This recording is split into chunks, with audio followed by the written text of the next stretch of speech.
multimillonario entró a su propia casa sin que nadie lo notara, y lo que vio en la cocina lo dejó sin palabras. Su empleada estaba bailando con sus hijos gemelos sordos, pero lo que pasó después cambió la vida de todos para siempre. A veces el dinero compra silencio, lujo y respeto, pero no puede comprar lo más importante: conexión humana. Esta es la historia de un padre rico, dos niños incomprendidos y una mujer humilde que, sin darse cuenta, les devolvió algo que habían perdido hace mucho tiempo: el lenguaje del alma. El verdadero problema comenzó en el momento en que la confianza, ya frágil como el cristal, se puso a prueba de forma brutal. En aquel pequeño pueblo donde todos se conocían y los secretos corrían más rápido que el viento, la noticia de que la joven Clara, la humilde empleada que vivía prácticamente invisible a los ojos de los ricos, había sido vista entrando en la oficina privada del millonario Martins, se extendió como la pólvora. Bastó un malicioso susurro para que se multiplicaran las versiones. Unos decían que había robado, otros que estaba tratando de seducirlo, e incluso quienes juraban que estaba involucrada en algo mucho peor. La verdad, sin embargo, era mucho más compleja y dolorosa. Clara había descubierto algo que nunca deberías haber visto: un detalle escondido dentro de una carpeta que había quedado sobre la mesa, un contrato secreto que podría cambiar no solo su vida, sino la de toda la comunidad. Ella no lo había buscado, pero el destino puso esas páginas ante sus ojos y de repente se encontró en un dilema que la aplastaba por dentro: callarse y seguir siendo tratada como nadie, o arriesgarlo todo para revelar lo que tenía en sus manos. El desafío no era solo externo, también era interno. Era cómo alguien como ella, sin poder, sin influencia, podría enfrentarse a un sistema construido para protegerlos a ellos, los ricos, los poderosos, los que siempre salían ilesos. Clara conocía bien el peso de la desigualdad. Desde niña había visto a su padre, un albañil incansable, ser explotado hasta la extenuación por jefes que nunca le pagaban lo justo. Había visto a su madre, una costurera de raro talento, ser humillada al llevar sus bordados a familias de la élite que ni siquiera la miraban a los ojos. Ahora, años después, Clara se veía en el mismo laberinto de injusticia, solo que esta vez con algo explosivo en sus manos. El contrato revelaba cifras inimaginables, movimientos financieros que, de revelarse, no solo podrían exponer la corrupción, sino también poner en peligro empleos, familias enteras, tal vez incluso su propia seguridad. Era un poder que Clara no quería, pero que de repente le fue impuesto. Mientras tanto, Martins, el millonario, ni siquiera imaginaba que su empleada más discreta guardaba en silencio un secreto capaz de destruir su reputación.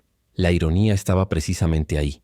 Mientras él seguía con su lujosa rutina, creyendo que todos a su alrededor estaban bajo control, Clara luchaba contra el creciente miedo a ser descubierta. Las cámaras de vigilancia habían registrado su entrada en la oficina y bastaba con que alguien revisara las grabaciones para que fuera acusada. La sensación de estar viviendo en una cuerda floja aumentaba cada segundo. Su corazón se acelera cada vez que uno de los guardias de seguridad la miraba de forma extraña, como si ya supieran algo. La tensión era tal que incluso sus compañeros de trabajo comenzaron a notar su inquietud, y una vez más los chismes se convirtieron en veneno. Pero el mayor problema aún estaba por llegar. ¿Cómo actuar? Clara podía destruir los papeles, fingir que nunca había visto nada y volver a su vida sencilla e invisible. Pero dentro de ella crecía una llama que no la dejaba dormir. ¿Y si ese contrato fuera la clave para un cambio mucho mayor? ¿Y si por fin pudiera dar voz al sufrimiento silencioso de tantas familias explotadas? El reto, sin embargo, no era solo ético. Era práctico, brutal y peligroso. No tenía aliados, no tenía recursos. Solo una carpeta con documentos escondida debajo del fino colchón donde dormía. Cada día que pasaba, el peso del silencio la consumía, y el miedo a ser descubierta la rodeaba como una sombra implacable. Y fue en ese torbellino de dudas y presiones cuando Clara se dio cuenta de que ya no había vuelta atrás. El problema no era solo qué hacer con las pruebas, sino cómo sobrevivir a la tormenta que se avecinaba cuando las verdades comenzaran a salir a la luz. En el fondo ya lo sabía.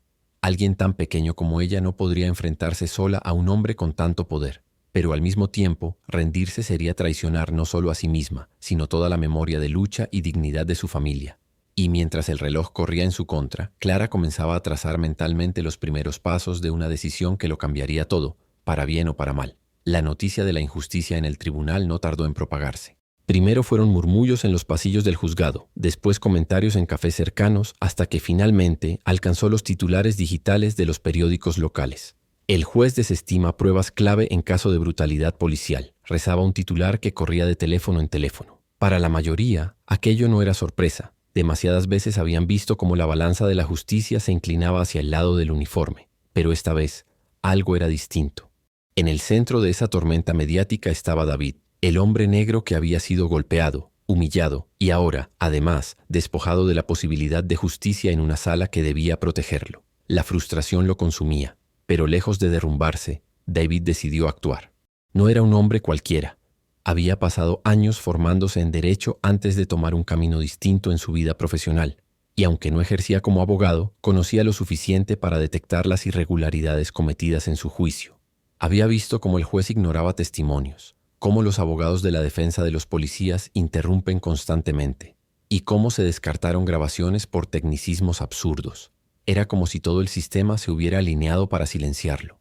Esa misma noche David se sentó frente a su escritorio, rodeado de papeles y carpetas. Su hija menor, preocupada al verlo con los ojos rojos de cansancio, se acercó con una taza de café y le dijo: «Papá, no puedes luchar contra ellos solo». Sus palabras lo golpearon más fuerte que cualquier puñetazo de los policías. No se trataba solo de él. Era la voz de cientos de personas que habían sido calladas antes. Si se rendía, estaría validando que podían seguir haciéndolo. Pero si se mantenía firme, aunque perdiera, dejaría un ejemplo para su familia y su comunidad. David comenzó a recopilar todo de nuevo. Informes médicos, declaraciones de testigos, copias de las grabaciones de cámaras de seguridad que milagrosamente había podido obtener gracias a un contacto. Con paciencia reconstruyó línea por línea lo ocurrido. Cada documento era una pieza del rompecabezas que demostraba sin lugar a dudas que la violencia policial no solo había existido, sino que había sido brutal, innecesaria y encubierta con descaro. Mientras tanto, la comunidad también se organizaba. Vecinos, líderes sociales y activistas locales, indignados por el veredicto, se reunieron frente al juzgado con pancartas y altavoces.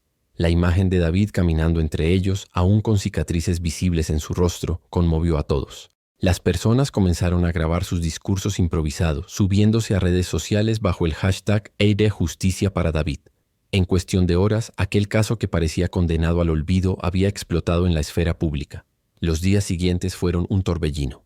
Programas de radio lo llaman para entrevistas, canales de televisión querían mostrar su historia y organizaciones de derechos civiles se ofrecían para apoyar legalmente.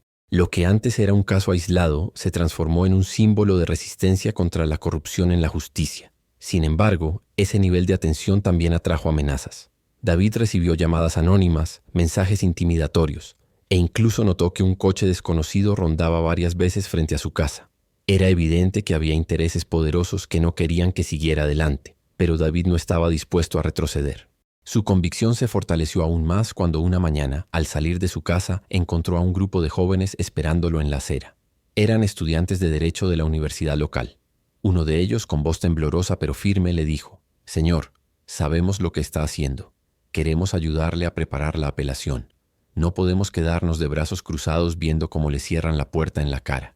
Esa chispa de apoyo renovó sus fuerzas. Durante semanas, David y ese equipo improvisado trabajaron día y noche, revisaban leyes, buscaban jurisprudencias, escribían informes detallados y armaban un caso sólido para apelar la decisión. Era agotador, pero cada avance les daba una nueva esperanza. Al mismo tiempo, el movimiento en las calles crecía. Marchas pacíficas, manifestaciones frente a edificios públicos, pancartas con su rostro y frases como «Si no hay justicia para uno, no hay justicia para nadie».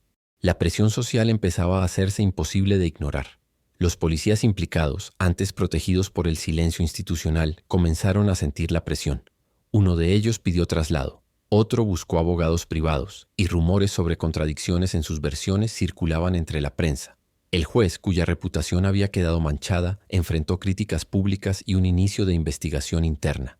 El equilibrio de poder, poco a poco, empezaba a moverse. Pero justo cuando parecía que todo iba a su favor, un nuevo obstáculo surgió. La Corte Superior aceptó revisar el caso, pero los plazos eran extremadamente cortos y los requisitos formales abrumadores. Cualquier error en los documentos podía significar la desestimación inmediata. David y su equipo estaban al límite, extenuados, y los días se volvían noches sin descanso. La tensión era insoportable. Y en medio de todo eso surgió un detalle inesperado. Alguien dentro del sistema judicial, de manera anónima, filtró a David un documento interno que confirmaba que las pruebas de video habían sido deliberadamente ignoradas bajo presión de un grupo de poderosos influyentes. Era la pieza que necesitaban, pero usarla significaba enfrentarse a un riesgo mayor. Exponer corrupción a gran escala podría costarles todo, incluso su seguridad. David comprendía que estaba ante una encrucijada.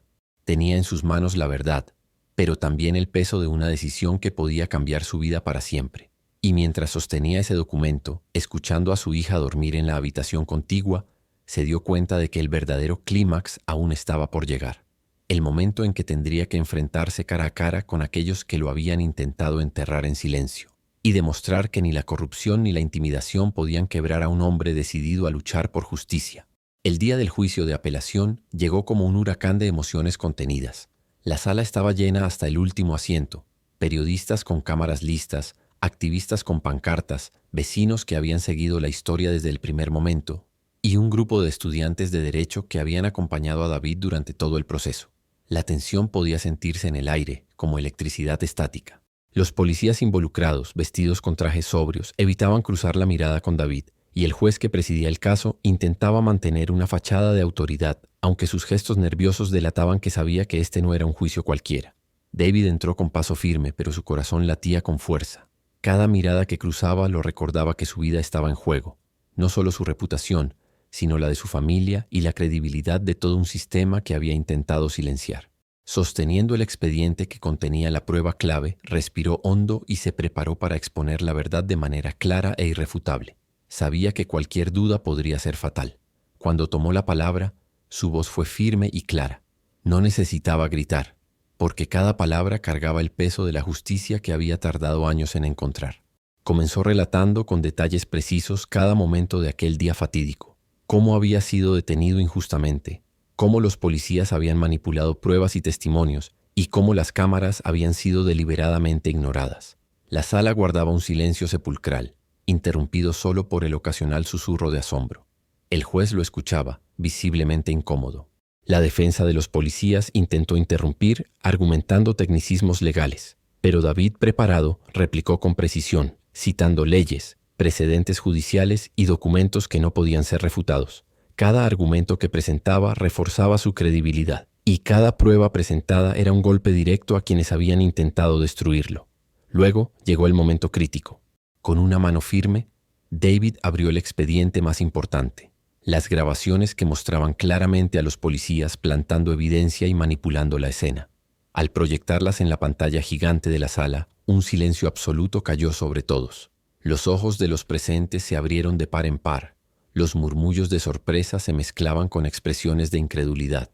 Era imposible negar lo que las imágenes mostraban. El público no podía creerlo. Los hombres que habían sido considerados guardianes de la ley, que habían abusado de su autoridad para intentar destruir a un hombre inocente, estaban ahora atrapados en su propia trampa. Los periodistas tomaban notas frenéticas, mientras que los activistas contenían la emoción, conscientes de que estaban presenciando un momento histórico. La tensión era insoportable, como si la sala entera contuviera la respiración. El juez se levantó de su asiento, tratando de recuperar compostura, y pidió calma. Su rostro estaba pálido y sus manos temblaban mientras hojeaba los documentos presentados por David. Por primera vez en su carrera, parecía estar completamente superado por los hechos. Intentó hacer preguntas evasivas, pero David respondió con claridad sin titubear, cada respuesta más contundente que la anterior. Cada palabra era una evidencia, cada gesto un recordatorio de que no había lugar para la corrupción en ese tribunal. Mientras todo esto sucedía, los policías implicados comenzaron a entrar en pánico. Sus rostros mostraban desesperación y miedo. Intentaron justificarse, culparse unos a otros, pero las pruebas eran irrefutables. La tensión alcanzó un punto insoportable cuando David, con la voz firme pero cargada de emoción, señaló a cada uno de ellos y relató sus acciones tal como había ocurrido, uno por uno. No había margen para dudas ni excusas. El momento clave llegó cuando David presentó la prueba final. Un correo electrónico interno filtrado que confirmaba que el encubrimiento había sido planeado deliberadamente desde las oficinas superiores. La sala mantuvo la respiración mientras el juez leía el contenido del mensaje. Las implicaciones eran enormes. No solo los policías, sino también altos funcionarios de la ciudad podrían ser investigados por corrupción y abuso de autoridad. En ese instante todo cambió. Lo que había comenzado como una batalla individual se convirtió en un hito de justicia. Los murmullos se transformaron en un silencio respetuoso. Los periodistas comprendieron la magnitud de lo que veían, y los abogados de la defensa se dieron cuenta de que no tenían nada con qué responder. David, a pesar del agotamiento, permaneció firme. Sabía que la verdad que había perseguido con tanto esfuerzo finalmente tenía voz y reconocimiento. El clímax de esta historia no solo era la exposición de la injusticia, sino la demostración de que la persistencia, la preparación y la determinación podían superar incluso a los sistemas más corruptos. David se convirtió en un símbolo de resistencia, un hombre que había enfrentado la adversidad con inteligencia, coraje y convicción, y que había logrado que la verdad prevaleciera ante los ojos de todos. Cuando el juez finalmente golpeó su mazo, no fue solo un acto de autoridad, sino un símbolo de cambio. La sala, que minutos antes estaba cargada de tensión y desconfianza, se llenó de un silencio respetuoso y de una sensación de justicia tardía, pero poderosa. David respiró hondo, sintiendo cómo años de frustración y miedo comenzaban a desvanecerse, reemplazados por una calma que no había experimentado desde que aquel primer acto de abuso policial lo había marcado para siempre. Afuera, la gente que había seguido la historia durante semanas estalló en murmullos de alivio y lágrimas contenidas. Algunos se abrazaban, otros simplemente miraban al cielo con la esperanza renovada de que por fin la verdad podía prevalecer. David sabía que nada volvería a ser igual. Los policías que habían intentado destruirlo estaban ahora completamente expuestos, enfrentando consecuencias que nunca imaginaron. Sus rostros mostraban humillación y miedo, y la arrogancia con la que se habían movido durante tanto tiempo había desaparecido ante la fuerza implacable de la verdad. Pero más allá de los culpables, lo que realmente transformó ese momento fue la manera en que la comunidad se unió, cómo cada voz, cada gesto de apoyo había contribuido a crear un efecto imparable. David comprendió que la justicia no es solo un acto legal, es un tejido delicado que se construye con valentía, solidaridad y persistencia. Mientras salía del tribunal con la cabeza en alto, rodeado de periodistas, vecinos y estudiantes que lo habían acompañado en cada paso, se dio cuenta de que su lucha personal se había convertido en un faro para todos aquellos que alguna vez habían sido silenciados. La experiencia lo cambió de manera profunda. Entendió que la fuerza de un individuo no reside únicamente en su conocimiento o preparación, sino en la capacidad de mantener la integridad frente a la adversidad y de inspirar a otros a alzarse también. A partir de ese día, David no solo recuperó su dignidad, se convirtió en un ejemplo vivo de que la verdad puede imponerse incluso contra los sistemas más corruptos y que la perseverancia, combinada con la solidaridad de quienes creen en lo justo, tiene el poder de transformar vidas y comunidades enteras. En su corazón, sabía que la victoria no era solo suya, sino de todos los que habían creído en él y en la justicia cuando parecía imposible. Suscríbete para no perderte más historias como esta. Deja un like si te emocionó y cuéntanos en los comentarios desde dónde nos estás viendo.